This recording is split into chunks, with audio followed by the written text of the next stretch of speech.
starting.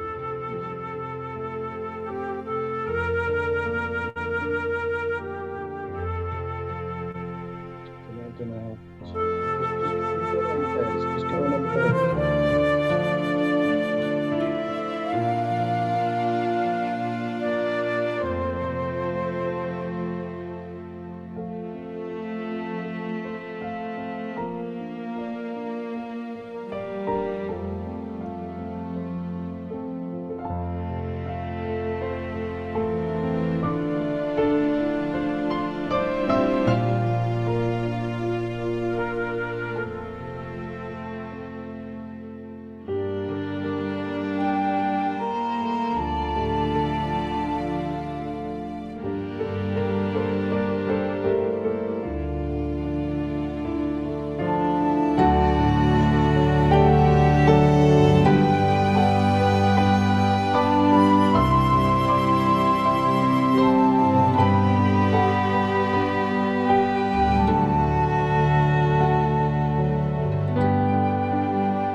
I'm coming back to commemorate to all of the people who lost their lives over here.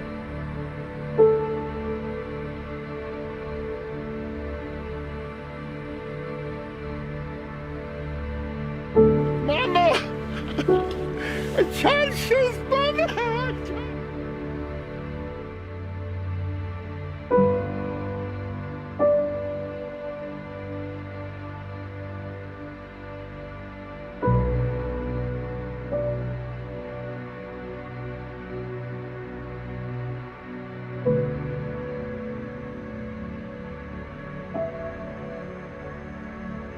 An unbelievable light that is igniting the world. That's what you all are. Spread the light of what it means to be a survivor to the next generation. We're not just survivors. We didn't just survive, we thrived. That's my message. In these challenging times, never, ever give up. There's always hope. We have to support each other. We should unite as a people. You have to find ways to make sure that the light is now brilliant.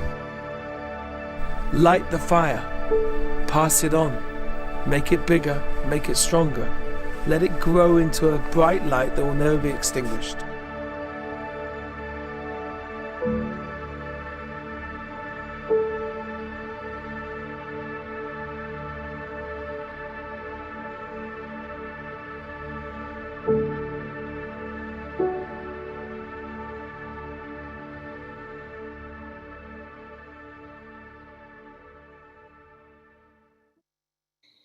Shalom, and welcome to the passing on the talk ceremony for International Holocaust Memorial Day.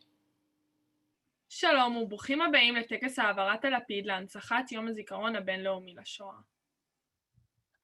We, the children of the 21st century, would like to welcome you, the survivors, and thank you for being here and sharing your stories.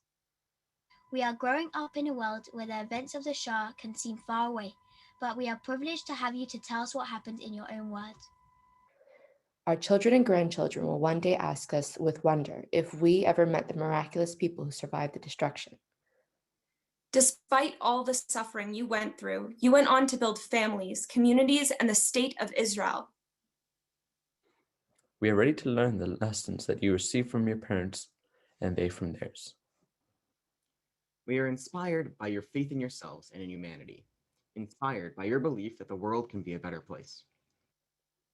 We are proud to be the ones to pass on your torch, which will illuminate the world.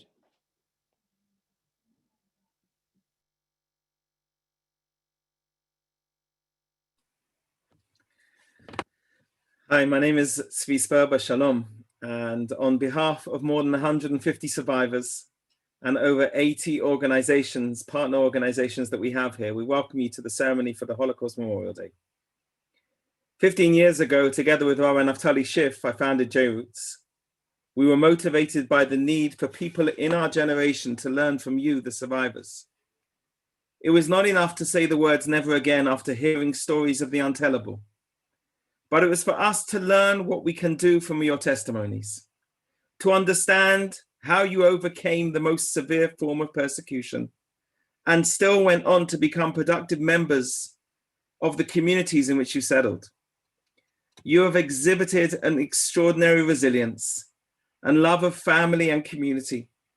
Your survival is an example of human spirit's ability to adapt, to rebuild, to recover from the lowest point of humanity.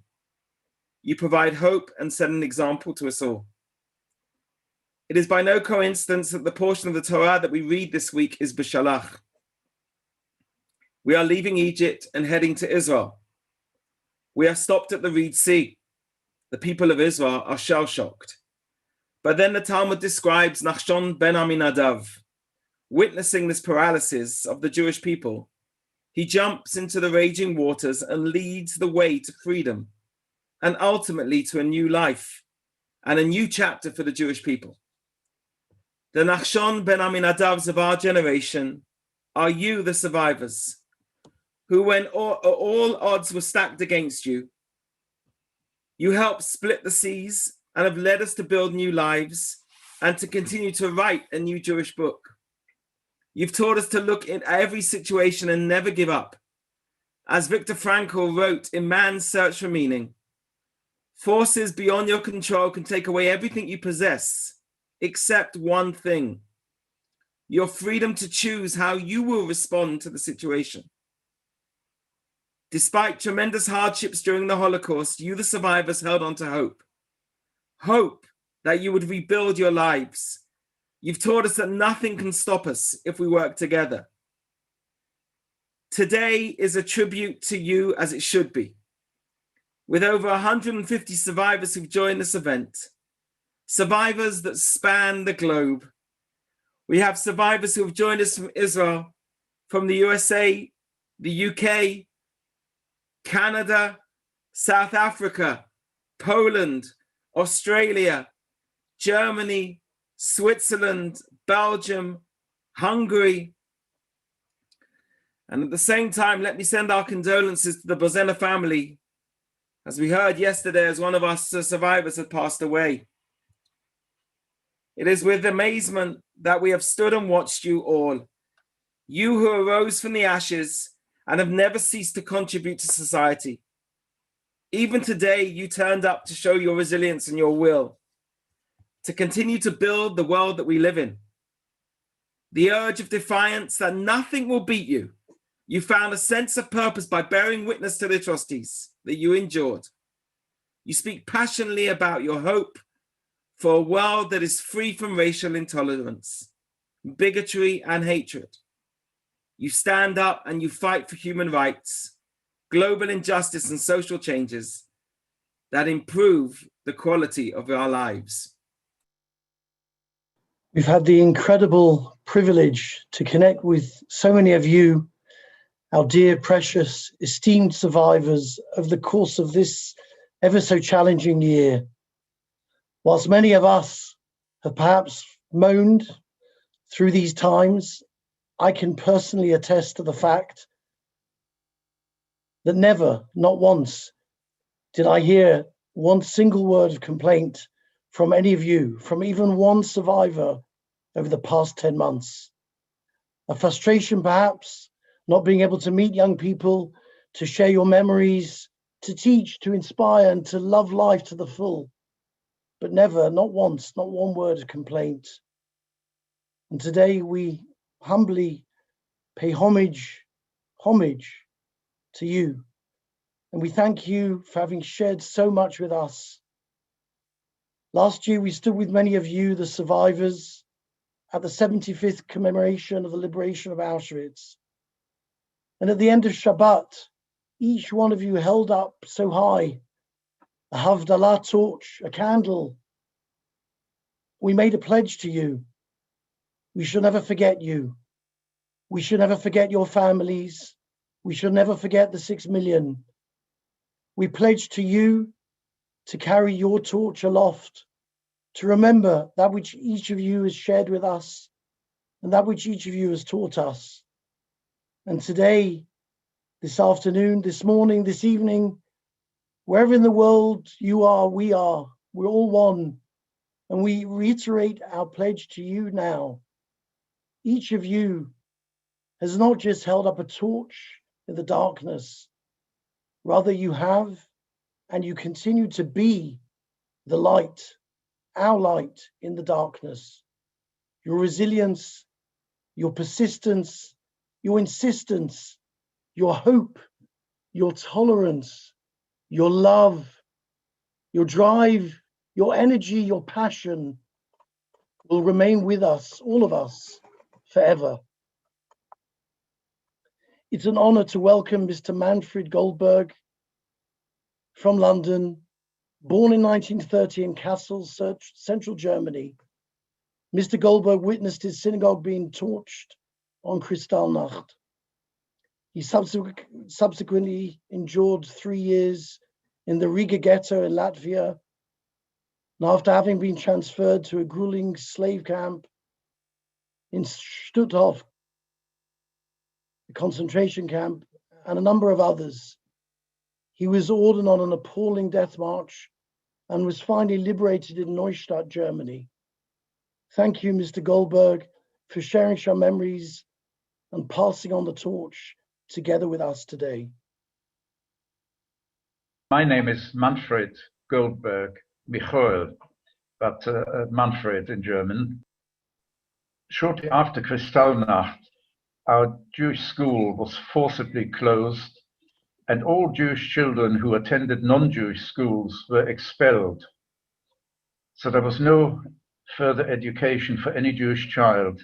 A teacher from the Jewish school who was deported with us to the ghetto, and he approached me and said, I know you don't have your father with you, so if you'll permit me, your bar mitzvah is coming up, would you like me to help you?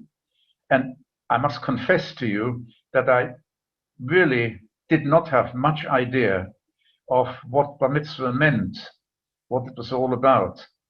That I didn't attend any services in the camps throughout. The only religious service ever was the day of my bar mitzvah. And this was completely organized by that teacher, Herr Bacher. It was a miracle that this teacher managed to get together 9 people. And I had the privilege of being counted number 10 for the first time in my life. I mean, in retrospect, I realize the significance. At the time, I didn't really properly appreciate what was happening. I cannot tell you in what esteem, what admiration I hold with this teacher. He was such a dedicated person who was prepared to more or less devote his life to people like me, because there was a consequence to what he did.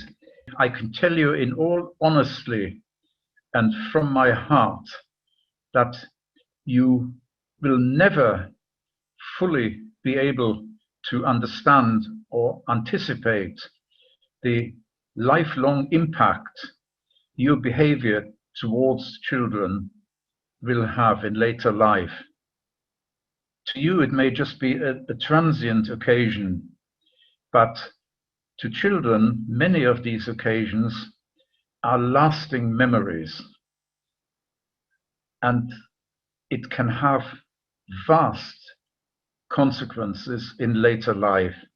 Please remember that when you're tempted to be short-tempered or resentful towards a child that may not respond in the way you would like it to. Please be patient and remember that there are consequences to one's actions and above all to one's words. Once words are spoken, they can never be unspoken. I remember that clearly, and it's a lesson I have been learning quite early in life after liberation, and I have been, or I've tried to be, as careful, extra careful before speaking. I'm known as the silent type because I really appreciate that often silence is golden, where speech is not.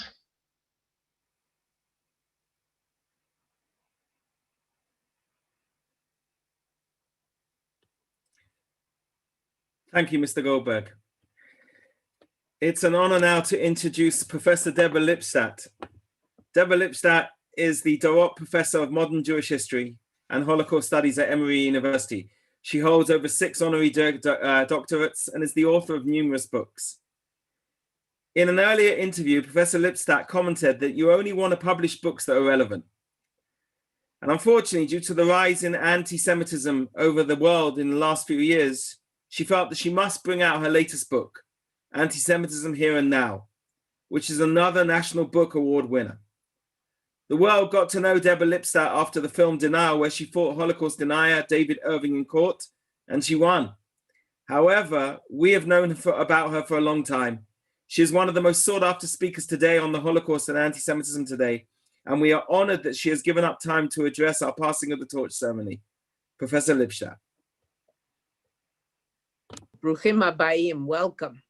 It is a distinct privilege to say a few words to you this evening. I know that last year you had an incredible experience of passing on the torch at the site of Auschwitz proper. Today, because of COVID, we can only gather virtually. But I'd like to share with you an anecdote. Something that happened to me shortly before COVID. I was in England at a famous book fair, a book festival, Hay-on-Wye in Wales. It's one of the biggest book festivals in the world. And my book, Anti-Semitism Here and Now, had just appeared. And I was being interviewed by the former editor of a major British daily. We had spent the afternoon together speaking about all sorts of things. And of course, she had read my book carefully. She knew about the trial, David Irving's suit against me, the libel trial, et cetera, my work on Holocaust denial. And she had told me most of the questions that she was going to ask me. But then she sprung, at the very end, she sprung one on me that I hadn't expected. And I don't know whether she had planned it or not, or it just came to her spontaneously. She said to me, Deborah, we have spent quite a bit of time together today before this event, before this program. And I can tell you're a very optimistic person. You're a very happy person. You enjoy life. I don't get it. You spend most of your time studying how Jews were murdered. You spent 6 years of your life fighting a lawsuit to clear your name. You could have settled. He was willing to settle with you for an apology and 500 pounds. And of course, you were never going to apologize to him for calling him a Holocaust denier. Then after your work on Holocaust denial, you spent all these years preparing this book on anti-Semitism, and now I know you're going all over the world talking about anti-Semitism and how much it concerns you. Please explain to me how it's possible that you can be an optimistic person. And I smiled and I thought about it. And then I told her the following. This had been over the previous weekend. This was Sunday evening in the city of Bath in England.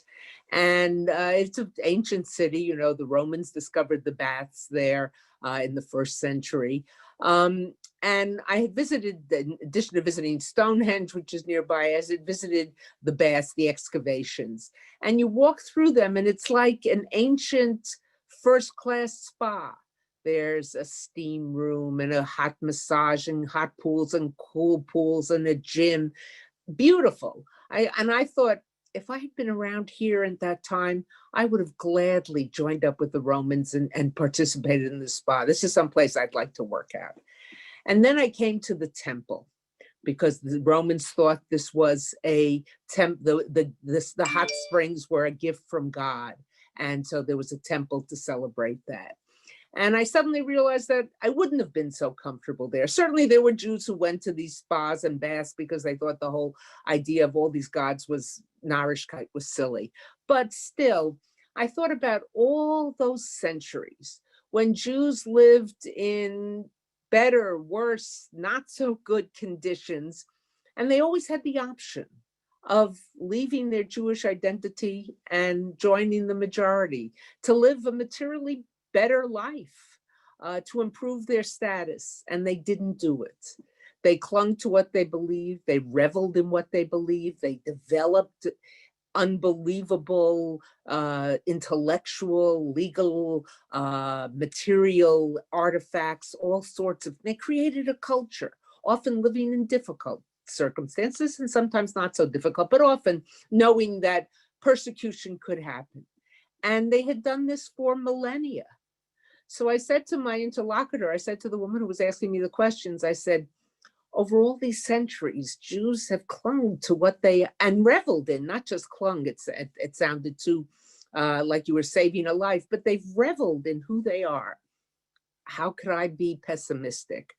We're here. I said, as a historian, I can offer you no logical reason why there should be Jews in the world today. It just does not make sense. We shouldn't be here. I said, given that we're here, should I be one to end the links in the chain? Never. And I have to be optimistic. And then I told her of the Ghetto Partisans song, Mir Seinen Da, we are here, Anachnu Po, as it's sung in Hebrew. I said, I'm here and carrying on a tradition. I wish you bis 120 at Mea Vesrim until 120 years. And I wish you that you shall see children and grandchildren continuing the tradition. Thank you very much. Thank you, Professor Lipstadt.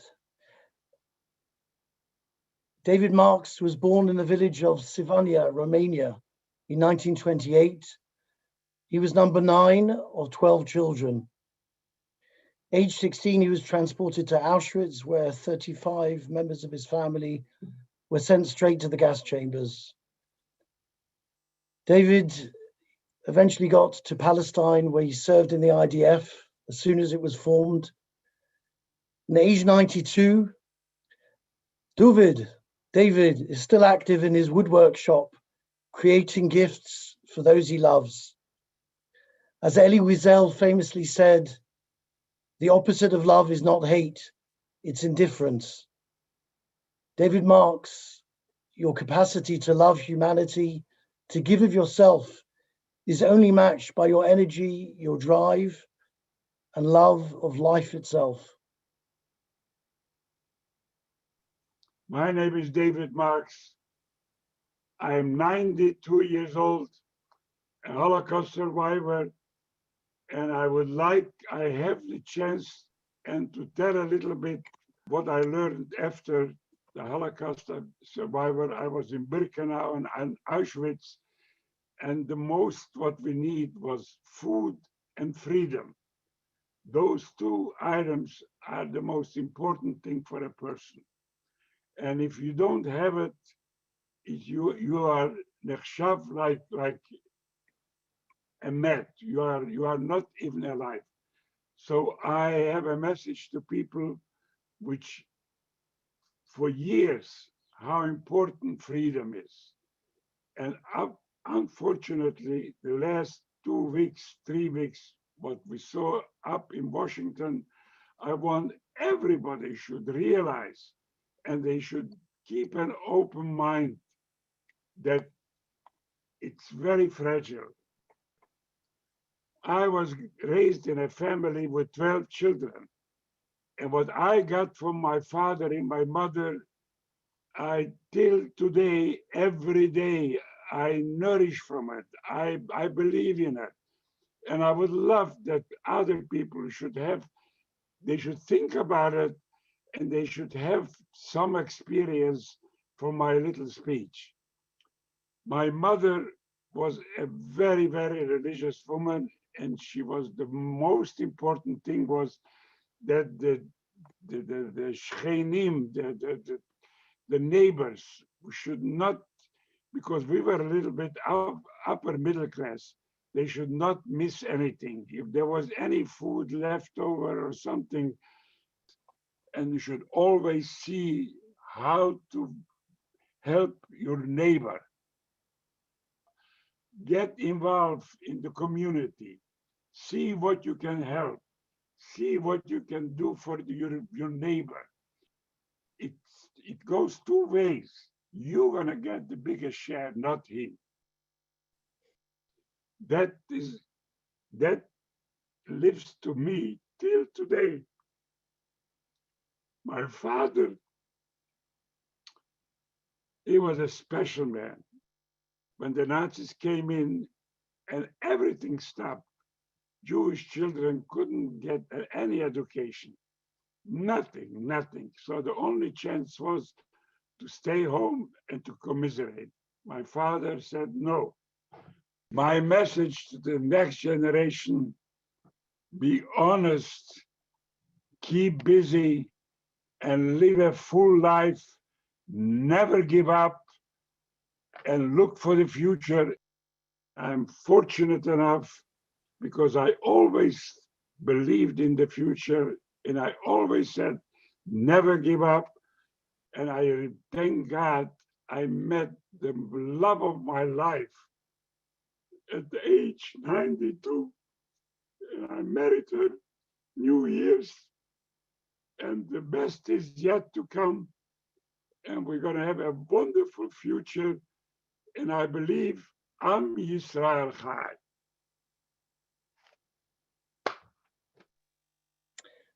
Thank you, David. Thank you. Sir Simon Schama is an English historian with specialities in history of art, Dutch, French, and Jewish history. He's well known for his dynamic and compelling televised BBC documentary series, be they about the history of Britain or the story of the Jews. Sir Simon is a true Renaissance man and an extremely busy one at that. But he believes passionately about the preservation of memory, the conservation of Holocaust history, and in particular, passing on the torch of survivor testimony and legacy. We so appreciate, Sir Simon, you taking time out of your schedule in order to share a few minutes with us today. We welcome you today, Holocaust Memorial Day, to address our survivors, their families, and our audience worldwide. Thank you.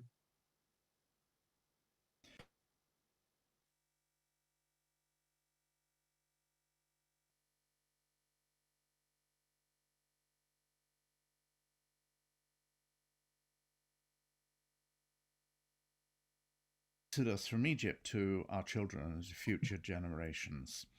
And with a non-Jewish history hat on, also works always aware that memory, mnemosony, was the mother of Clio. the muse of history. And so much of history depends on reliable memory, especially I think in these days when short attention span on the internet threatens oblivion to some of the most important issues that there are in history, the issues in history that affect the way we think of ourselves as ethical and moral and sentient human beings. The internet, which we once thought of essentially in our innocence as being able to provide a whole stream, a conduit for the transmission of truth, has, through no fault of its founders, turned into an ideal nesting place for the propagation of wicked fictions, or of fictions and fables, the creation of echo chambers, of fanaticism based on nothing else. If once we thought that Holocaust education would put to rest the most insidious mythologies of anti-Semitism, were cured and disabused of that illusion, tragically. We have so much work still to do. It was just horrifying just the other day here in the United States, looking at video coverage of the invasion of the United States Capitol by a sundry gathering of not demonstrators, of rioters, to see somebody actually wearing a t-shirt which said, I suppose he thought it was a joke, Camp Auschwitz. Camp Auschwitz, everyone. Or 6MWE, which apparently stands for 6 million were not enough. Equally horrifying to see the yellow star pinned on the coats of people protesting against vaccination or having to wear a mask to deal with the ravages of the pandemic. This terrible degradation and adulteration of things which are burned into our shared memory, whether we're Jews or not Jews. The sort of convenience exploitation of the Holocaust, of the Shoah, only reinforces our sense of the preciousness of witness. And I would like to thank all those involved in this essential work from the bottom of my heart. I wish the Jews of the world, survivors, well. I wish everybody who listens and pays attention and heeds this shocking story, even as the tide of anti-Semitism, alas, is rising, not falling, to insist that this work goes on, flourishes, and, as we like to say, tikkun, heals the world of its nightmares and horrors. Thank you.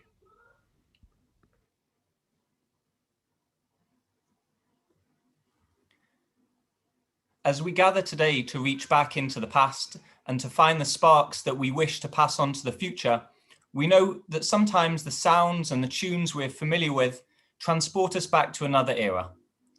Violin makers Amnon and Avshi Weinstein, the founders of Violins of Hope, have dedicated their lives to finding and restoring instruments which survived the Holocaust and allowing their music to be heard once again. In 1924, the Jewish industrialist and amateur violinist Shimon Krongold came to Yaakov Zimmerman, Warsaw's finest Jewish violin maker, and requested a new violin with a Magen David with the Star of David inlaid into the back. Come 1939, Shimon fled from Warsaw to Russia and ended up in Tashkent, where he died of typhus shortly before the end of the war. Following the war, a survivor from Tashkent arrived in Jerusalem together with the violin, which had hidden inside it a note written in Yiddish. It read, "I made this violin for my loyal friend Shimon Krongold, signed Yaakov Zimmerman, Warsaw, 1924. The violin was returned to a branch of the Krongold family, and today it has been restored, and the music which spans the generations can once again be heard. Today, we are delighted to welcome the acclaimed violinist Chagai Shaham to play that violin. He'll perform the Hebrew melody by Joseph Achron in the Workshop of Violins of Hope, surrounded by instruments, each carrying their own story of tragedy and survival. We would like to thank Violins of Hope Los Angeles for this special opportunity. As we incline our ears to hear the voices of the survivors and the music of the past, we remember those who were silenced. During the piece of music, our friend and colleague Wojtek Smolin who is at the site of Auschwitz-Birkenau, will light a candle on our behalf. And we invite you, the survivors, together with thousands of you joining us online, to light a memorial candle. As we join together from across the world, we commit ourselves to remember the past, but ultimately to bring more light into the world and to pass on the torch.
Rabbi Sacks of blessed memory would often mention that survivors were the most inspirational cadre of people he'd ever met. The following was recorded by Rabbi Sacks just last year for International Holocaust Memorial Day. There's a verse in the book of Daniel that says, "Umatztikei harabim kekochavim le'olam va'ed," that those who bring decency, goodness, righteousness to the many are like stars that shine forever. This year's Holocaust Memorial Day theme is to be a light in the darkness. in private conversations that I had with Rabbi Sacks, he literally referred to you, to the survivors, as his guiding lights during periods of personal darkness. With his untimely passing this year, we all feel a void, a darkness. But you, our survivors, are our shining lights, our navigation stars in an oft dark place. And much as the words and the messages of Rabbi Sacks we know will live on forever, so too our dear survivors, we assure you today, your stories, your memories shall continue to be passed on by us all.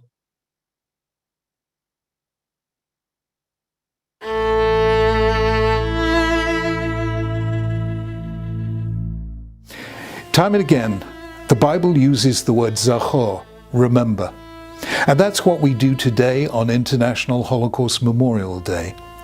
We remember the victims of the Holocaust, as well as other victims of other tragedies human beings have inflicted on one another. Why is it important to remember? Because memory of the evils of the past is the best way of avoiding evils in the future. We can't bring the dead back to life, but we can ensure that they didn't die in vain. Those who forget may repeat. Those who remember know that we have to find another way. One of the greatest privileges of my life has been coming to know Holocaust survivors. Most of them lost their families, and so they became a family to one another. They helped one another live through the trauma, the loss of all they knew and loved. They'd walked, each one of them, through the valley of the shadow of death. Yet never have I met people with such a tenacious hold on life. What I found most moving was the way in recent years they've shared their memories with others, especially with young people, the builders of our future. I can hardly begin to understand the courage it takes to relive the pain of those nightmare years. Yet they've done so not in hate or bitterness or anger, but the opposite. What they've wanted to say is, don't take freedom for granted, cherish it. Don't take prejudice for granted, challenge it. Don't stand by in the face of violence and hate. Defend the defenseless and show them they're not alone. Evil happens when people let it happen. And our best defense against it is never to forget where evil leads. That's why International Holocaust Memorial Day was established, and why today, 75 years after the liberation of Auschwitz, we remember what once was, and pray for the strength to ensure that never may such things happen again.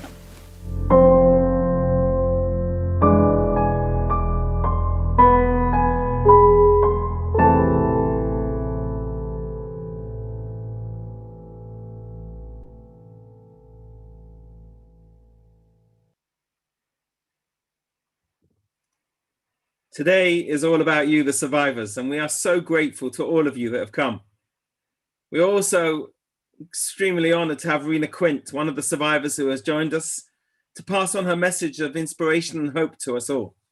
Rina grew up in Piotrków, Poland. At the age of 7, she was deported to a concentration camp with her father. By this time, though, her mother and her 2 brothers had already been murdered in Treblinka. Her father, realizing that he was not going to be able to hold on to his little girl, disguised Rina as a boy. But when he too was murdered, she was adopted by various mothers until her liberation, which happened by the British at Bergen-Belsen. At the end of the war, she moved to Sweden and then to the US. And in 1984, Rina and her husband, Alav Shalom, emigrated to Israel with their 4 children. Rina never gives up a chance to educate. JRoots is indebted to Rina and to so many of you here that for all the times that you have addressed all of our groups. We want to thank you. Ladies and gentlemen, Rina Quint. Good afternoon, everybody. My name is Rina Quint, And I was asked 3 important questions. They're not easy to answer, and each one of us has a different answer. The first one is what I learned from my 6 mothers. I had 6 mothers between the ages of 3.5 and 9.5. I don't remember any of them. I certainly don't remember my biological mother, who was taken away and sent to Treblinka when I managed to run away.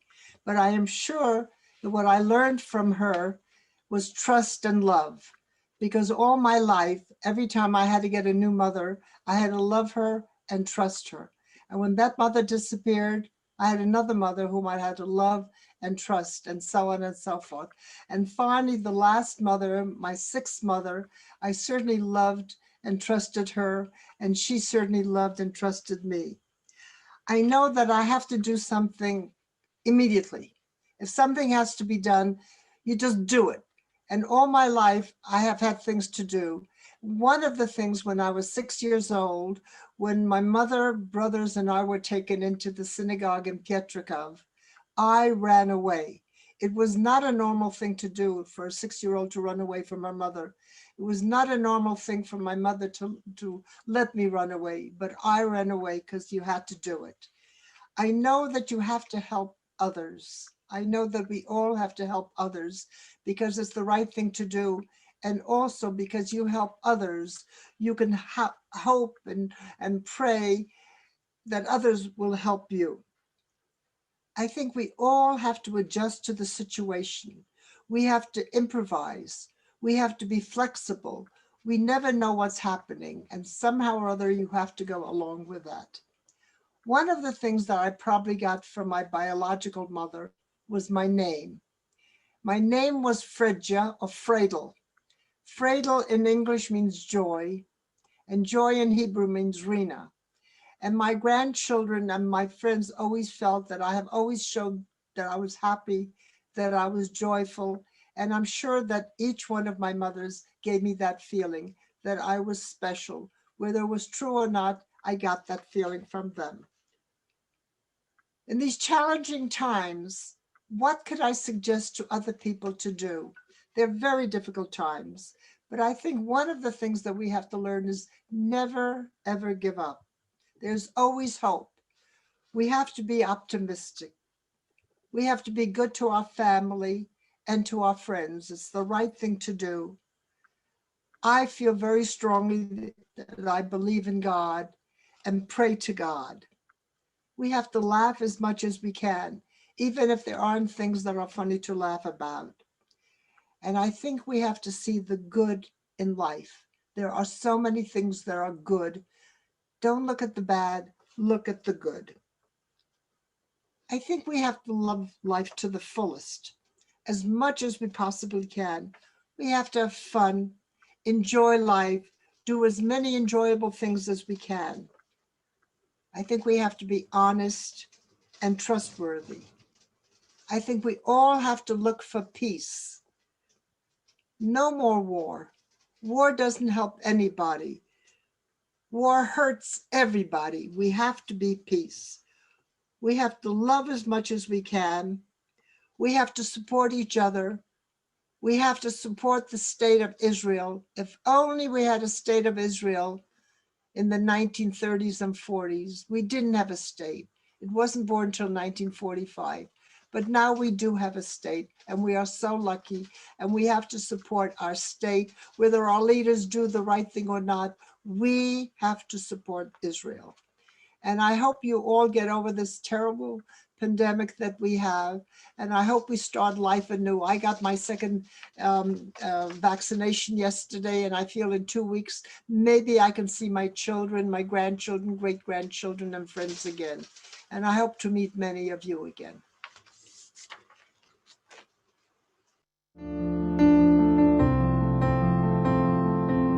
Holocaust survivors are the strongest way to tell the Holocaust story. It's another level of understanding the Holocaust, and it makes it really real. For the first time, I felt something, experiencing things as firsthand as you possibly can. We had a rare experience to go to the concentration camp with a Holocaust survivor. The most inspiring trip I've ever had in my life. hearing stories firsthand from Holocaust survivors in these places. I will carry that with me for the rest of my life. It's our job to speak for what they have witnessed, not only for the Jewish people, but for humanity. When I had the opportunity to meet Leslie, a survivor of Birkenau, one of the most impactful connections that I'd made, not just as a Jew, but as a person. And for me, I broke down. They're the one they're going to take over. And it's important for me to pass my message to them. We need people to stand up and don't be ashamed of being Jewish. The youngsters are the future of our Jewish people. Yeah, it really got to me. They fought through everything in order to survive and carry on. If they have the strength to do something, then I know that I can also. The message I got from him was never give up, like no matter how hard it gets. It's a transformative experience. It changes you as a person. You see what they aim to do. All they wanted was the world without as much hate in it. We are able to walk past this as a free Jewish people. That's something truly, truly remarkable. I do have a Holocaust survivor as a role model. You could see the sort of endurance he had, and to translate that into success and radiate such positivity and perseverance, I can translate that into my life. I want to be like him, be proud of who I am. We be the people, we be the next generation to tell our history. Truly being a voice as a Jew, as long as students and young people are willing to face our history, we are able to tell the story to our children and our children's children.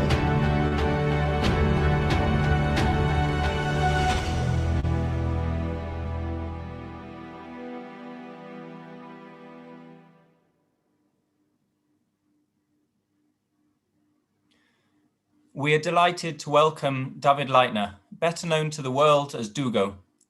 Dugo now lives in Nir Galim in Israel and has been spreading his message of hope worldwide, teaching in schools, accompanying journeys to Poland, and reaching tens of thousands on social media with his Operation Dugo, remembering the death marches from Birkenau, his dreams of the food of the land of Israel, and his battle for survival.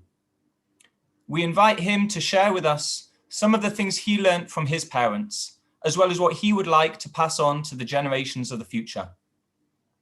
Dugo will then recite the memorial prayer, El Malei Rachamim, for all those who perished during the Shoah. In particular, we are remembering more than 1,500 names submitted by you, the survivors present today, of your family members who were murdered. Passing on the torch is about looking to those who are receiving the torch from you, the survivors. Upon registration, we asked you for details of your children, grandchildren, and in some cases, great-grandchildren. We are proud that the names of more than 2,000 descendants were submitted, and it is together with them and with the 1,000 watching around the world that we will pray for the memory of those who perished. Dugo. מוריי ורבותיי, אחיי ואחיותיי, קהל נכבד. שמי דוד לייטנר, כולם קוראים לי דוגו. אני מנינה קאזו שבהונגריה. לכל איש יש שם שנתנו לו הוריו ושנתנו לו מחנות ההשמדה. לכן, לצערי הרב, יש לי עוד שם שהוריי לא בחרו בשבילי. שם שנכפה עליי כשהייתי בן 14. ומאז הולך איתי לכל מקום. השם הזה כתוב לי על היד. אני בי 14671. כשעליתי לארץ ישראל, כל מה שהיה לי זה המספר על היד. לא רכוש, לא הורים ולא משפחה. יצאתי למצעד המוות מבירקנאו למטהוזן בתאריך 18 לינואר 1945, בקור אימים, בלי אוכל, בלי בגדים. אני זוכר את זה כאילו זה היה היום. שנים רציתי לשכוח. מה עשיתי כדי לפתוח דף חדש? התגייסתי לצבא, התאהבתי, התחתנתי, הקמתי משפחה, סיפרתי בדיחות בעצמי וצחקתי מבדיחות של אחרים.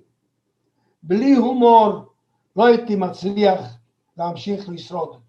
כמו שכתבתי בספר שלי, הסיפור של דוגו. מה, לא מספיק שאני יתום, אז שאני אהיה גם עצוב? בטח לא אני. אלוהים אדירים, כל כך ילד הייתי כשכל זה קרה לי, אף פעם לא איבדתי את האמונה שאני חייב לשרוד כדי לחיות ולספר לדורות הבאים. אני פונה אל בני הנוער בכל העולם, קחו משהו מיום הזיכרון הזה. אל תיתנו יד למכחישי השואה. תראו סבלנות לאנשים מבוגרים. תראו שיש לכם כוח להאזין ולשמוע. קחו הומור והרבה אמונה ותקווה. זאת עצה ממני דוגו בי 14671. עם ישראל חי.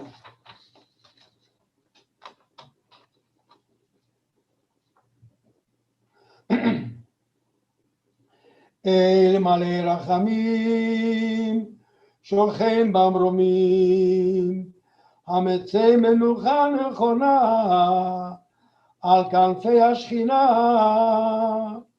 במעלות קדושים וטהורים, כזוהר הרקיע מזהירים, את כל הנשמות של 6 מיליוני היהודים, חללי השואה באירופה, שנהרגו, שנשחטו, שנשרפו ושנספו על קידוש השם בידי המרצחים הנאצים ועוזריהם משאר העמים.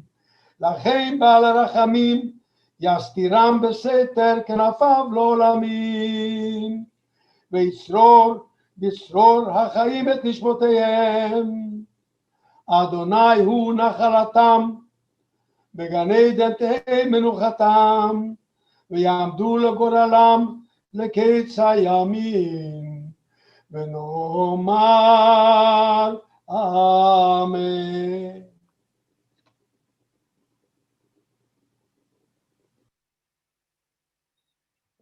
In the Montreal Holocaust Museum sits a piece of defiance, resistance, and at the same time normality. Fania Fabia turned 20 whilst prisoner in Auschwitz. Her fellow inmates made her a birthday card in the shape of a heart. Its cover is made of a purple fabric with an F embroidered in orange thread. And the sheets were glued together using a mix of bread and water. On these sheets, they wrote their blessings and their greetings for this day in Auschwitz. What an act. An act that really could have spelt death for those 18 prisoners who had painstakingly put this card that you see on the screen now together. Fania managed to carry the card through the death march all the way to freedom. The card symbolized for her the inextinguishable flame of hope.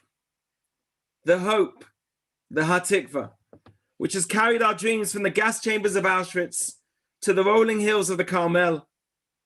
Philip Muller, the Jewish Sonderkommand in Birkenau, tells us of the historic Hatikva in March of 1944. The Czech family camp arrived to the crematoria, and even though they fought and they resisted, they were finally shoved into the gas chambers. Suddenly, a voice began to sing in Hebrew, the Hebrew song of Hatikva. And all the time, the Germans never gave up on their brutal beatings. When the Jews sang the Hatikva, they were glancing into the future, but it was a future that they would not see. Tolstoy once said about us, the Jewish people, he said, the Jew is the emblem of eternity. He who neither slaughter nor torture nor thousands of years could destroy. He who neither fire nor sword nor inquisition was able to wipe off the face of the earth. Such a nation cannot be destroyed. The Jew is everlasting as eternity itself. Hatikva has inspired us, the Jewish people, in the dreams to rebirth, and the dignity and the beauty beautifully expresses the fulfillment of Jewish hopes, which we've never lost. Let us end off together with Israel's national anthem, the Hatikva. The day I reached Belsen concentration camp, the fifth day of liberation, was a Friday, the day before the Jewish Sabbath. Reverend L.H. Hartman held an eve of the Sabbath service in the open air in the midst of the camp, with joy at their liberation and with sorrow at the memory of their parents and brothers and sisters. These people knew they were being recorded. They wanted the world to hear their voice. Listen.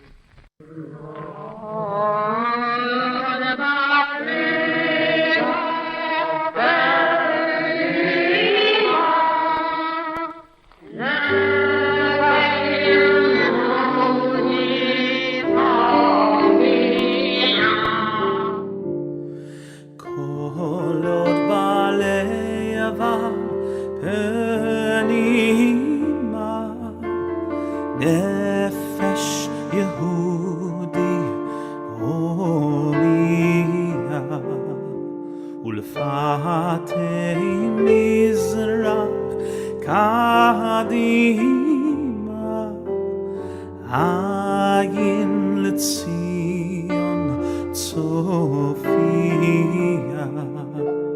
עוד לא עבדה תקוותנו התקווה בת שנות 2000 להיות עם חופשי בארצנו ארץ ציון וירושלים להיות עם חופשי